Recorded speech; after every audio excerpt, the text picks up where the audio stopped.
Monsters! Hey, welcome back to this short form video series on the fighting fantasy game and the ways I'd like to mess with it. Now, in a game called Fighting Fantasy, you might assume you would fight fantastic monsters, and you certainly can do that. The base book is chock full of them, and many more were put out in subsequent releases. Now, the reason why they were able to fit so many is because of the short and concise stat block that Fighting Fantasy uses.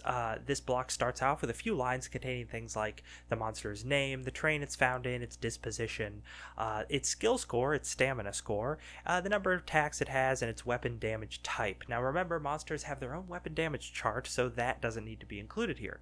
After that, we have a line on what the monster looks like, and another line talking about any of its special abilities, such as poison damage or resistance to certain damage types, stuff like that. Now, the score monsters have is usually around what players get, maybe a point or two less.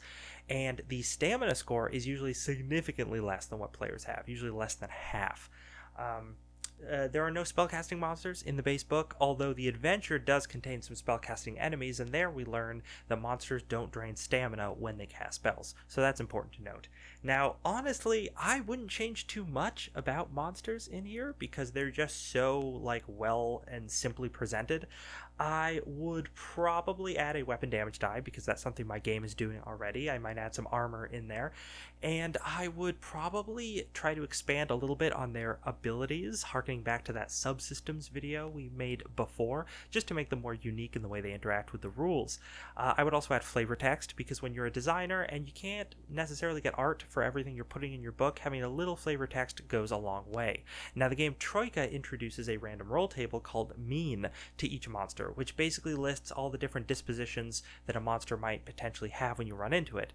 This really tells us a lot about monsters' personalities, so it's something I would definitely consider stealing.